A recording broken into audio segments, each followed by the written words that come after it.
live.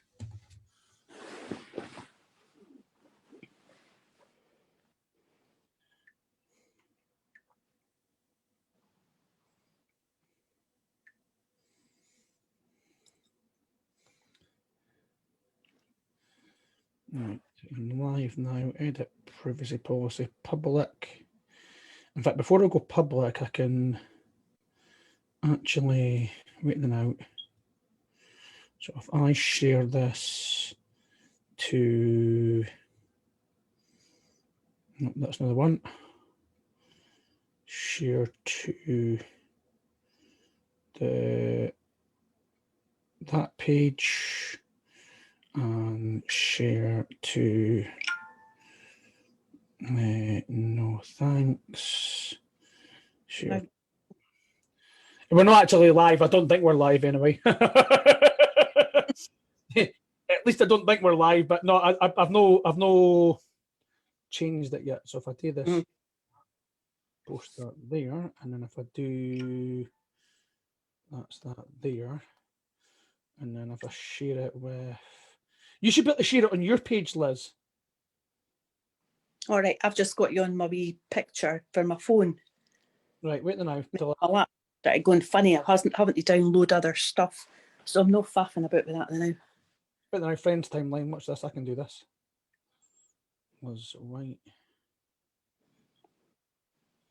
There we go. Post that there on your page, and then I just need to edit privacy history and go public. Go public, is it? That should be us now. We should be live now. So Merry Christmas, everybody. I'm hoping we've all got this. So I'll just wait till everybody arrives first, and we'll see how many people come in. But Merry Christmas. It's the Christmas edition of Being on the Hot Seat with Dan, Momentum NRG. And today we have the wonderful, amazing Liz White. So Liz, thank you for joining us tonight. But before I kind of do a big introduction, I'm just going to wait to see how many people are joining in, just to make sure everybody's jumping off their EastEnders tonight and tuning in tonight. I mean, this will get higher ratings than EastEnders itself. I'm sure it will. But there's no murder on this one, so that's the main thing. I know, it's like, you know, I was waiting for it all last week as well. I'm devastated. Only watch it at Christmas. I know. There's poor Tina all wrapped up like a Christmas present. I missed last night's episode, actually, to be fair. Like, you know, I just spoiler for you there. You just spoil it for me.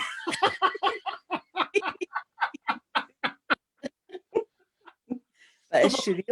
So we've definitely got people joining us live now. So if anybody's got any question and answers they might want to ask us at the end of the show tonight as well, feel free to jump in and make your comments on Facebook, and myself and Liz will be sure to respond. So Liz, let's dial back. Let's go back in time. You know, you came on board the Momentum NRG transformation plan in 2014.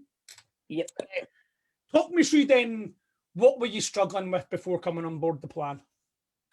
Well, before I came on board, when I first kind of contacted you, I had actually gone through an operation on my right hip because I'd had a fall, ripped the rotator cuff and had to get that repaired. And of course, the weight just piled on because I was not very active, never ever played any sports in my life, couldn't even run for a bus. So there was like health issues there. And I just spoke with my daughter, and she suggested joining the club because the pool was there and I wouldn't hurt myself in the pool.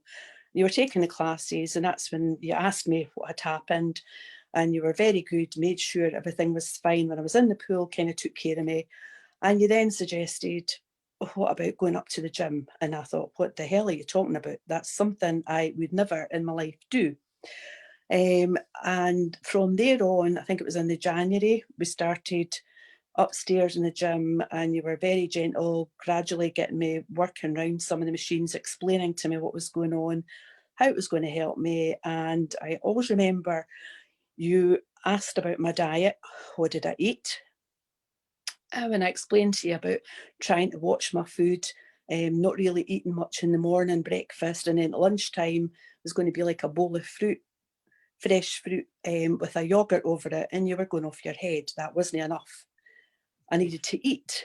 So before that, though, right? I want to pause you and I want to rewind back to so you know. What were you struggling with? So why, you obviously you had this hip problem. Let the people know that are watching this tonight, like, what were you struggling with? So you arrived, you were carrying 70 pounds too much weight. Yeah, talk about that. I want to get into that. Like, yeah, more. Oh God, it was horrendous. I couldn't believe the size that I had actually got to. And it was so bad that my clothing, maybe a few females might relate to it if they've been there, actually cutting off the size labels, because I was just so embarrassed and so just down about myself. Couldn't believe that that's what I was actually having to wear. And it just seemed as if it was getting bigger and bigger. And I thought, I need to do something about this. We can't keep this going. Wow. Busted with myself. And that's when I kind of reached out for you to give me a hand and help guide me. Wow. I'm emotional just listening to you. The cutting the labels is like, that's like, wow. Yeah. I didn't know that. You've not told me that one before. Maybe you have, but yeah, that's. No, I don't think I ever did, because I was just leave. That was the stage that I was at. Wow. Shit. Oops. I didn't know my swear online, But wow, Liz, God, that must have been so hard for you. The fact that it was, yeah. So where else was that? Like, just, I mean, that's deep. Let's go in there. We're in now. No, we've opened it up now. Oh no. But yeah, I mean, like, where was that impacting your life then at that time? Like, walk me through what that was like for you. Well, it wasn't very comfortable. It was coming up time for my son was going to get married, and I just thought, trying to look for outfits, and I thought, here we go again. And the outfit I did eventually find, lady was very good, and she even took the label off the outfit, the mother of the groom's outfit, for me, because I didn't want people to know what I was wearing. So there was that. Plus, I'd had my operation. And at the wedding, and trying to make the most of it, which I did. I absolutely loved it. And it was great. You kind of forget yourself for a wee while, but I was still kind of conscious about my size. And I thought, I need to step up and do something about this. So was that affecting like your body confidence and how you felt? Like, totally. Because I'd never been that size before. And I just couldn't accept that this is what had happened to my body. Just like everything just went. So what do you think went wrong then? Because we've never really dived into this before. Let's do it now. Why not? Yeah. What do you think went wrong? How did you get to that? How did you get to that point? Yeah. Because the injury that I had, and I felt I was getting pushed from pillar to post through the hospitals, through the consultants, because they couldn't make up their mind what was going on. And then was put in touch with someone that dealt with soft tissues, and he suggested, look, I can go in and we can do this, but until I actually open you up, I don't know. So I thought, I have nothing else to lose, so just go for it. And thankfully, when he operated, and I came out the other side and it was a success. And then I knew from there that it was up to me to get myself stronger so that I could actually do my day-to-day things, my walking, my going shopping, going out with the kids. But that was down to me because the surgeon had done his part. So that again with you. So how long had you had this injury for before, like, was it just the injury? I'm digging deeper, like, where else did it go? Like, aside the injury, obviously that must have been kind of holding you back somewhat. Mm-hmm. Prior to the injury, though, this obviously hasn't just happened, like, overnight, Oh no, that had, I want to know a bit more. That had happened, I'm trying to think now, maybe about 2 or 3 years before I actually got something done about it, before I felt nobody was listening to me. Okay. I went to the hospital, I'm telling them what was all wrong, and it was like they were clutching at straws, until eventually I got put in touch with a surgeon who was dealing with the soft tissue and offered me the chance to go ahead and try this out. And I think I was about the 12th person they tried the operation on. So I knew it was all relatively new. But fortunately, it seemed to work for me, which was great. But as I say, then I knew it was up to me to try and get myself strong again to get back to my day-to-day living. Okay, I'm going to hold you there again. Mm-hmm. We're going to put the injury aside. What else was holding you back?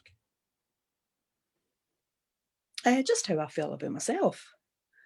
Wasn't confident in yeah, no, that's not what I'm kind of meaning. Like, what I'm kind of meaning, like, was other things like, you know, work life, you know, what was it? Stress? Was it, you know?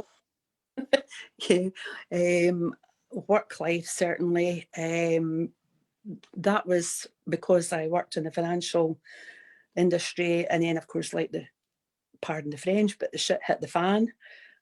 So that was all kind of going on in the background as well. Okay. Trying to deal with that, as well as my injury, plus I had other health issues started up as well, which could have been related to the stress side of things. Yeah. I think it's we've never really discussed this before, actually. Now we're doing it live. Yeah, well done. You know, brave you. We know you're here. you've been through a lot. We know that. You know, yeah. I mean, you know, going back to even like you're talking 2008, aren't you? That's the kind of when the recession hit. Because I remember it because I was also studying business at that time as well, and we were talking about the recession quite a lot as well. So, you know, yeah, the stress then might have had an impact on you. The kind of hormones of the stress. Oh yeah, totally.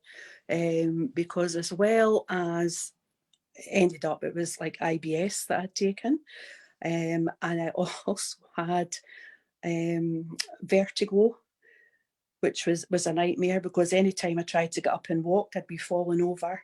So it was like everything was impacting on me, as well as the injury that I'd had and waiting to go through operation for that, where I felt nobody was listening to me. So yeah, there was a lot going on in life. So it was like everything was kind of like, it sounds like everything was just conspiring against you. Yeah, totally imploding against me. And your blood pressure. Yeah, well, my sister had taken ill as well. Unfortunately, she passed away. So I had all that as well, trying to deal with all these different things. So there was a hell of a lot going on at the time. Wow. Well, I mean, I think it's brilliant that we're talking about this like live. Not so much live, just even just talking about it. I think it's great because I think that like, you know, I think if people are watching this probably now, there is things in life that can come along that can throw you off that kind of totally trajectory. So now we've really got to a better answer to that question, like, you know, to help us understand what that was like for you and how you had the problems. It was it sounded like a catalogue of work, family, you know, bereavement, and you know, a lot going on, you know, in your life at that time. So you got to the point where you were like, right, you know, shit, you know, I've seen it twice now. How much more? That's the second time I've swore, and I've not sworn on any of these lives ever. Sorry. I'll be saying like Davina McCall, we are live, please watch your language. Oh wow, you know, that's a really deep, interesting story, Liz, and it got you to the point where it was affecting everything in your life by the sound of things. What else were you struggling with, like, you know, going upstairs? Sorry? Do you not think that? A lot more.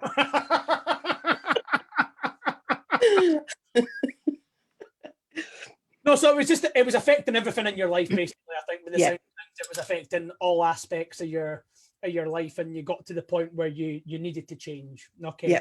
So talk about the results then. So you know, or what, had you tried anything else? Because you had tried a few things, if I remember correctly. I had tried, I think back in, 1998, I think it was, some of the girls that I worked with were using, God, what was it now? Slimming World, where it was your green day or a red day. I think it was something like that. So I went along, which was great. I lost weight, but I just felt like there was no definition, no toning in the body. I just felt like a lollipop stick with a big head, or a Cindy doll or something like that, how it turned out, which wasn't right. But then it just all came back on again. So it never stayed off. Okay. Wow. And I think you've done curves as well, did you know, for a bit as well? Did you know do some? Yeah, I did. I did curves actually before I went in for my operation, because that was like, I think, a quick half-hour session on a station, and I thought, oh, that's fine. Spoke with the consultant about that, and he said that to me. Yeah, give it a go, and if it works for you, fine. But if it's too sore, just stop it and don't go back. So I did that again, trying to kind of thinking maybe I could build myself up before I go in for this operation. But like weight-wise, nothing moved from there. Okay, so let's just skip forward now. Yeah, let's skip forward to you met me. You were in the gym. We got you on board the program. Let's talk about your results. Like, what have you achieved? Oh, well, that was unbelievable. Because I remember coming in to you and you were explaining machines, food-wise, and as I said to you, I always remember that you were going off your head because I wasn't eating enough. And I thought, God, this is like a free ticket, eat whatever you want and, just pile it on. But you went, no, it's got to be the right things, and guided me on what you should be eating. And then I remember the labels, reading the labels. So like we end up spend ages in the supermarkets now, just keeping checking the labels, keep following that, even though that was a while back, you told me all that. And that's a lifestyle now that we just always follow. And then on the machines, because I remember I was the size I was, and you kept saying to me, right, what's your goal? And I said, oh, I've got a pair of 16 jeans. I would love to get into those. So yeah, I think you had me on the lat pull down, and I'm working away, and you're coming up and you're going, just keep thinking about these size 16 jeans. And I thought, how the hell pulling a lat pull down is going to get me into size 16 jeans? But you said that you're not really specifically targeting a specific area. It's all over that you're working here, and you lift the weights, you lose the weight. And by God, it did, because I got the 16, then I went down to the 14, the 12, and then the 10. Thought, how the hell did that happen? Wow. But it did. It was just unbelievable. And I'm going to pause you because it had nothing to really do with, I mean, a small part would be the exercise, Yeah. I think ultimately it was down to the fact that you were doing the truth diary and you were submitting your food every day. You done that every day. You wrote down your food every day, and that's what got you the result, and which continues to get you the results to the day, and allows you to maintain what you've achieved. So while you went from like a size 22 to a size 10, how did that feel? It was just unbelievable. I could not believe it. And then, of course, my daughter got married. And then when I was looking for outfits then, God, I could have had the choice, whatever I wanted. There were so many more things because of the size that I was.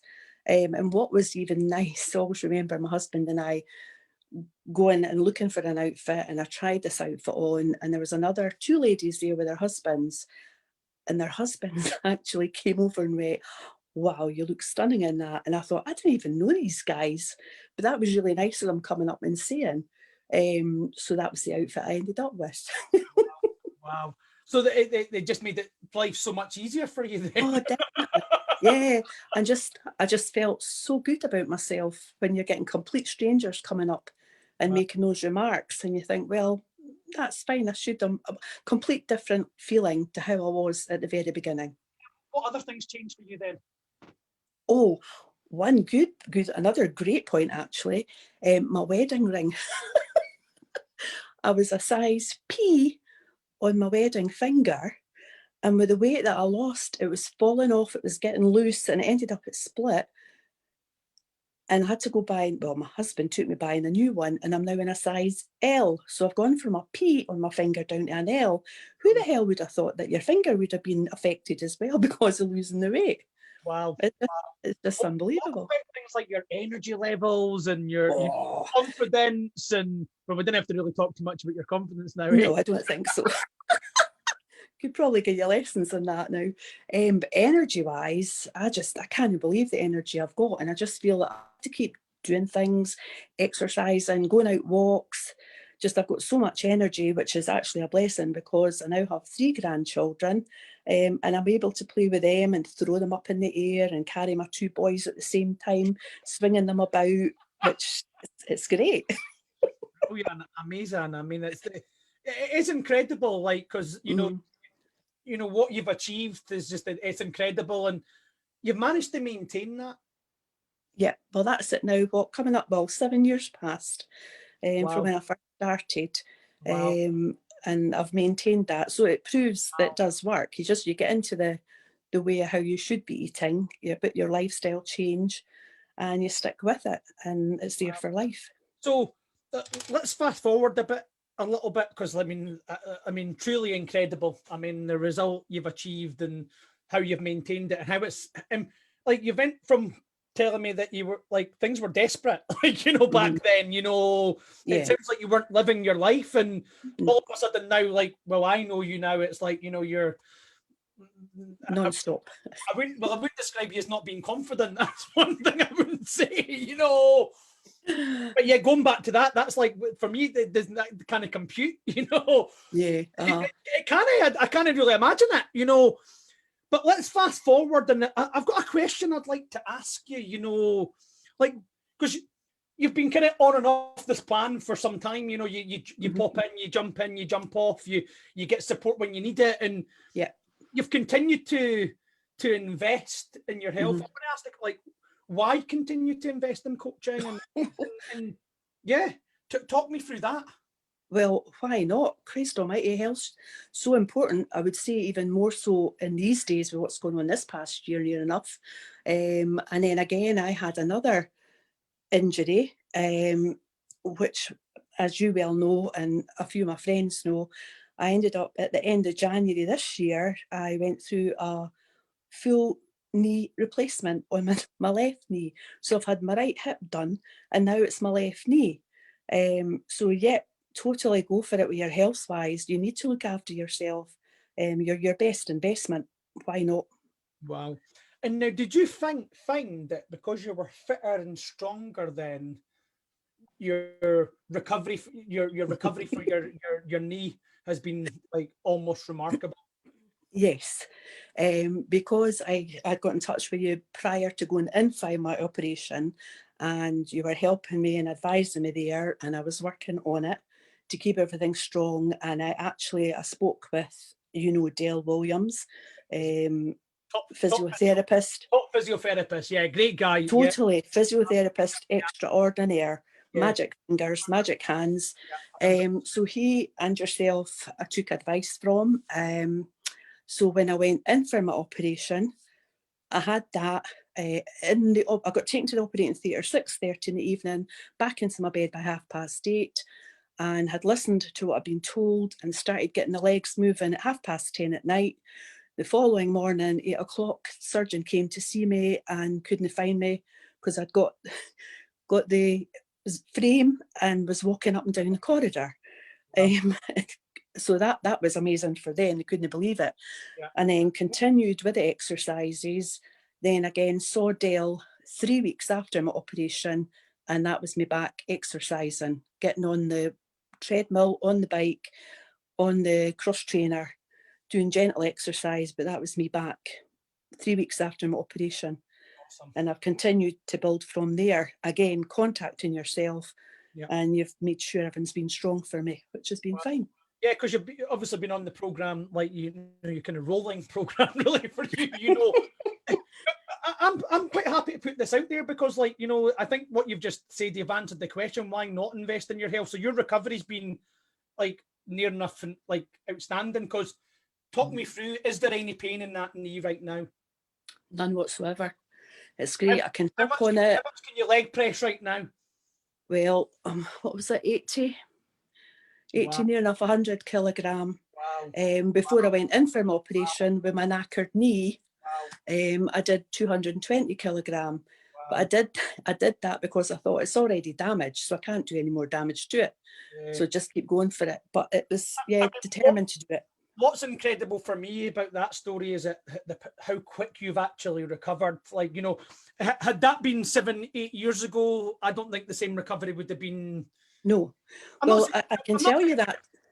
I can tell you that because the operation that I had on my hip, I ended up, that took me forever. Because I really hadn't done anything, I hadn't strengthened anything round about it. And I was still in my walking sticks. I was still going about with that in the June, July time. So that was about, what, 6-7 months after my operation, still kind of struggling with that. Where this time, that was me, like, what, I came into the gym with my walking sticks, just being ultra careful, and getting onto the cross trainer. And then I would say maybe about 2 weeks after that, that was it. So 5 weeks after the operation, I could throw them aside and just get on with it. Wow. So it certainly helped. You know, again, I'm going to go back to that kind of like why continue to invest. I want to cover that again because, you know, what is it you like about coaching? Because like, I mean, I've got coaches. I've had coaches for years now. You know, and I invest a lot into coaching as well. So I get it. I get that. You know, I mean, what is it for you? I mean, for me, it's like I like accountability. I like having somebody to support me and guide me. Yeah, what is it for you? Oh, totally. Being accountable for what I'm doing. I like setting myself targets and goals. As you're probably well aware, again, not long after the operation and walking, and I'd set myself up. I actually signed up for the Edinburgh Virtual Marathon, and I did the 5K. I did it twice because I'd actually run, was at 6.5 kilometres twice, but I wanted to beat my previous time. And then I thought, right, I've done it, just send it in now. And that's how I ended up with my medal for that. Even although the hospital physiotherapy, when I told them, and they went, oh, don't be disappointed if you don't get that done this side of the year, which just makes me more determined. I'll show you, I can do it. Because it's all in the mind. A lot of people I do have a friend who's gone through an operation and she's never actually moved out the house for the past year because she's feeling sorry for herself rather than getting up and trying to help herself. So you do have to find that inner strength to get up and move yourself, challenge yourself.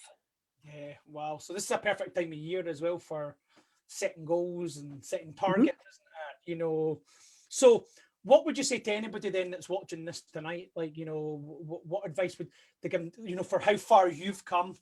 Like, what advice would you give to them in terms of your incredible transformation, you know? Yeah. There's no limits or barriers unless you put them up yourself, but you can actually smash those down.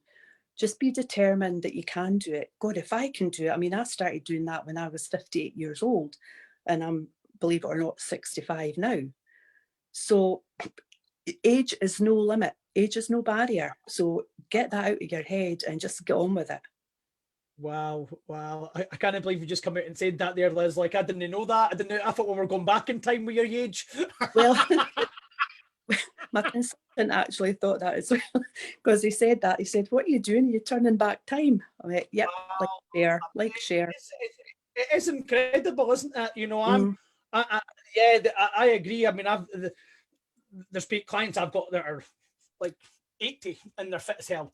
You know, so age is just wow. You know, here's me thinking you were still 58 as well. You know, okay, I am, and you're right. No, just you're right. I love your determination. I love your enthusiasm. It does remind me a little bit as well, that drive, and you've got to have that as well. Yeah, I think nothing should say, like, the only person that's going to hold you back is yourself, I suppose, isn't it? At the end of the day, and you know, I'm hoping that you've inspired people, like, and I know you have, like, you know, over the years, you know, your success says it all. It's truly, like, yeah, one of my greatest successes anyway, for sure, you know, and it's proof that it can last.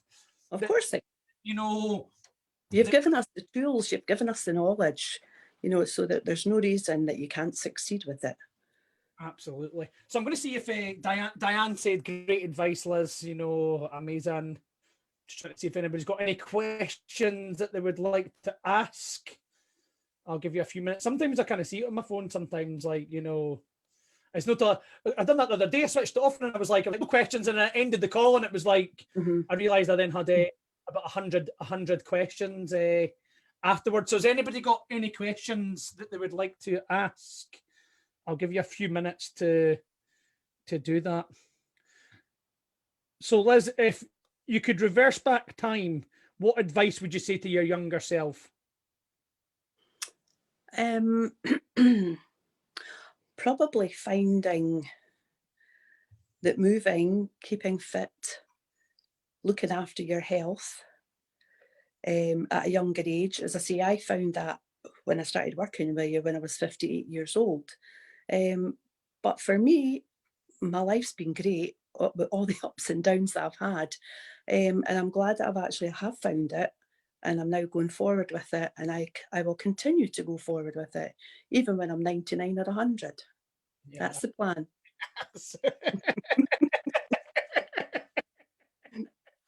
I'll still be coaching you, Liz, don't worry, you know. Sure. Oh, sure. I think we just signed up to 99, didn't we, today? Oh dear. Truly amazing. I agree with you 100%. You've got to keep going. You can't stop, you know. And I mean, you know, my grandmother was a huge role model for me, and I talk about her a lot in my business and how she lived to 96 and she was as fit as a fiddle, you know. She was strong. She cycled up until her 90s, you know. Mm-hmm. Fit, energetic, and she had a healthy lifestyle as well. Her diet was healthy. It was proper nutritional food, and I think the nutrition's the biggest one, isn't it? We know that. Yeah, totally. Well, hold on a second. Diane's asked if are you selling your food diary? I could do for a good price. Have you kept your diaries just out of interest? Curious. I have actually, because I was thinking about, you know, we're going to talk tonight. Yeah. And I did actually, because when there was times I was having wee blips, and I thought, like, check back and see, what did you do? Why don't you just follow that and just, you know, get the food in and go with the meals that I had planned, and it just pulls you back. It's good as wee refreshers. Yeah. Because there's certainly been times when I've kind of thought, example, with my porridge, because you know me, have my porridge and my fruit every morning, my blueberries. And I had been making my porridge, started putting milk in it, and I thought, now wait a minute, I'm sure I was actually making it with water. And that was kind of cutting things back a wee bit. So again, just like keep checking back on your food diaries that you have, and that gets you back into where you should be going. I mean, that's a great answer as well, because that's exactly what I do as well, and that's what I advocate as well. I mean, I've got diaries for years ago as well, and down there I've got my training journals. I know my stats. I know my I know my weight from 8 years ago. You know, I know what my weight was. I know how fast I was running. You know, but I know what weights I was lifting. Yes. Uh-huh. Yep. I know what I was eating. You're right. It's been able to. That's the great thing about keeping a journal, is that, you know, you can review back and see where you're going wrong, and make changes and make it better. So, has anybody else got any other questions? Other than that, we'll wrap up for tonight. Oh, hold on a second. Nope. Any questions? Anybody? For the Momentum Energy, or for Liz, the amazing Liz White, the incredible Liz White. Just amazing. Yeah, I mean, I'm still surprised about the lifting the leg press after having that knee operation, and just it recovering as quick as that. You know, it's just like. Yeah. In fact, that's another thing I could perhaps add as well for anybody that's going in for operation. Again, speaking with Dale Williams, physiotherapy extraordinaire, when I was healing and he was checking on me, checking how things were going, and he was saying that I healed quite quickly actually, but that was because the food I was putting into me, because you, as you say, you are what you eat. So because I have a healthy food and lifestyle, you heal and repair a lot quicker. So that's another tip. Okay, so we've got Gaynor coming in here with a question. When you lose momentum, what inspires you to keep going? How do you stay motivated when you hit a blip? Well, I have actually had blips, I would say maybe about 2 or 3 weeks ago. I think just everything with what was going on pandemic wise, and I just thought, can't be arsed. And then I thought, but wait a minute, just think about how good you feel once you've actually exercised. So I thought, you know, just get yourself up, get in there, get on with it, go a walk, do something, just get yourself moving. And it's just amazing, just getting out there, having a wander about, just looking at things with a fresh eye. And that kind of motivates me. That's what keeps me going. I was kind of hoping you were going to say the momentum in it. Yeah, Dan too. No, your enthusiasm does. It does, because no, you do, because you love, you're passionate about your job, and that you can see that when you're working with you. So thank you. Oh, thank you. Listen, it's been amazing having you in live tonight. Top off best transformation of the decade. You know, there you go. Yeah. Sorry. £70 and it stayed off. Amazing, yeah, just amazing, you know, just absolutely outstanding. So just keep doing what you're doing, keep working hard, and keep putting the effort in, and yeah, keep it going. Thank Great. you. I think that's everybody. So have a great evening. Speak to you soon. You too. Take care. Bye.